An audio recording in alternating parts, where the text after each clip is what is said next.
All right, the question here says solve x raised to the power of the square root of 8 minus 5x raised to the power of the square root of 2 plus 4 is equal to 0. Now, for us to solve this, we can express this square root of 8 as the square root of 4. Okay, let's say the square root of 2 all multiplied by the square root of 4. So that the square root of 2 multiplied by the square root of 4 will give you the square root of 8. And then minus 5x raised to the power of the square root of 2 and then plus 4 is equal to 0. Now, the square root of 4 is 2. Don't forget. So we can simply write this as x raised to the power of the square root of 2. That is what we have here. Then all raised to the power of the square root of 4 is 2. Then minus 5x raised to the power of the square root of 2. And then plus 4. Everything is equal to 0. Now, for us to solve this further, what we can do now is to assume that x raised to the power of the square root of 2 is a. So we say let x raised to the power of the square root of 2 be a. So when we do that, the next thing for us to do now will be to express what we have here. So that means x raised to the power 2, the square root of 2 is a. So that means this will be a squared. So this that I have inside this bracket is a, because x raised to the power of the square root of 2 is a. We are assuming to be a now.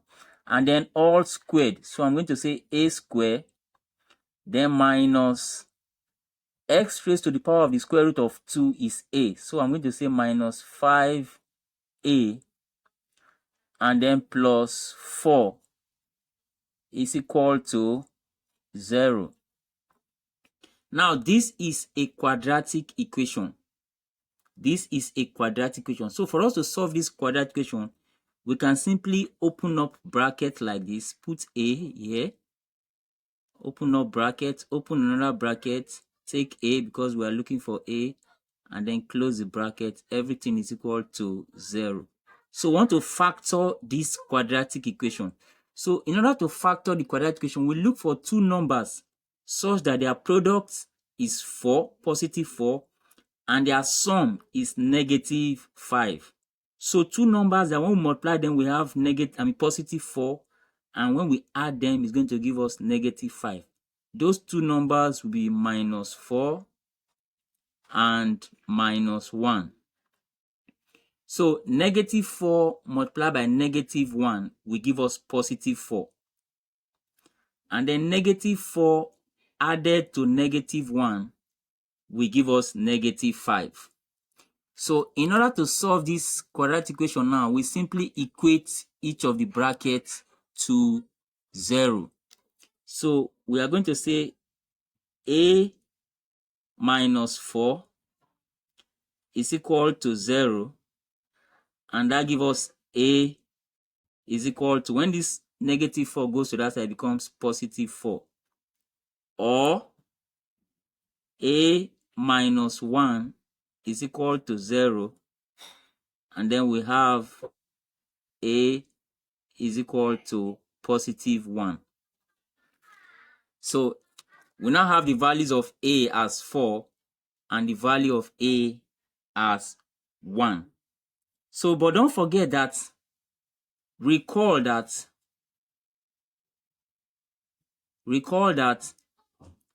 x raised to the power of root 2 is equal to a. Don't forget that. So now we are going to solve further by substituting appropriately. So when a is equal to 4, then we have x raised to the power of negative, to the power of 2, to the square root of 2, is equal to 4. So x raised to power, this root of 2 is a.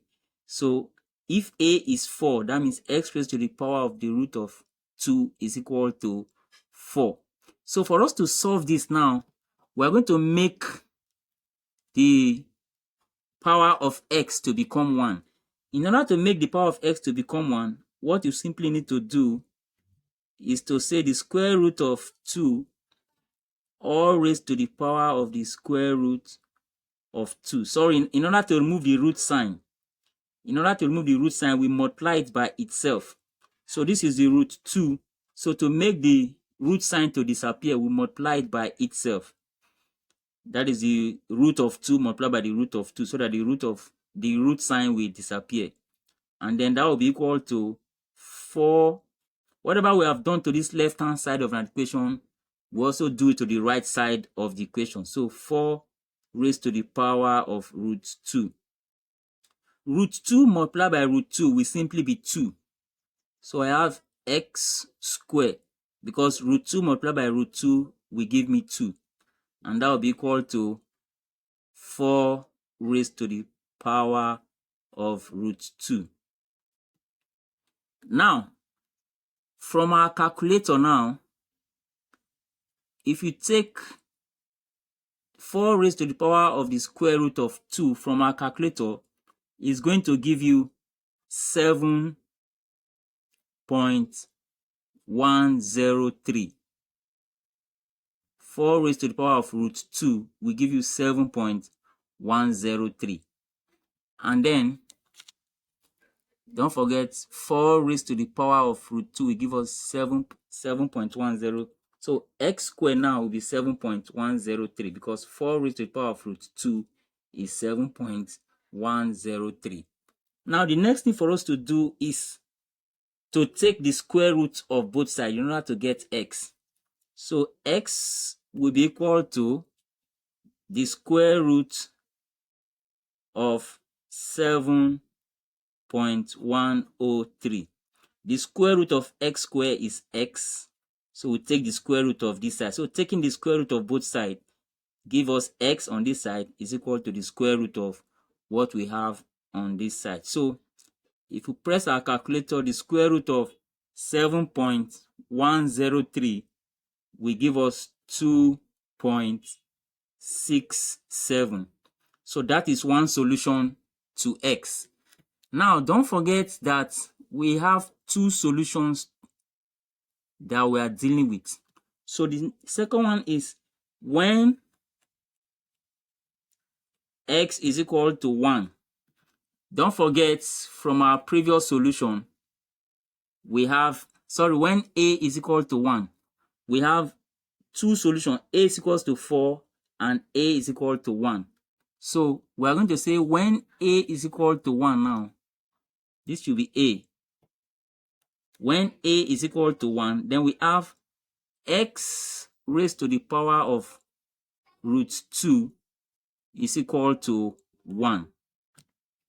So for us to simplify this further, as usual, we say x raised to the power of root 2 all raised to the power of root 2, so that the square root sign will go. So we raise it to the same power, and is equal to 1 raised to the power of root 2. So root 2 multiplied by root 2 will simply give us 2. Don't forget, root 2 multiplied by root 2 will give us 2. So we have x squared is equal to 1 raised to the power of root 2 is 1. 1 raised to the power of any number is 1. Don't forget that 1 raised to the power of any number is 1. So we now have x will be equal to the square root of 1 when we take the root of both sides. So the square root of x squared is x, and the square root of 1, which is written as root 1. So taking the square root of both sides, we have this. And then when we solve further, we take the square root of 1, and then the square root of 1, we know it as 1. So finally, we can conclude by saying that therefore, x is equal to our first solution, 2.67. That was the first value that we got. Or the second one, x is equal to 1. So these are the two final solutions. So please don't forget to subscribe to this channel where I explain mathematical problems like this for easy understanding. So subscribe so that I can get more videos like this. Thank you for watching, and see you in the next video.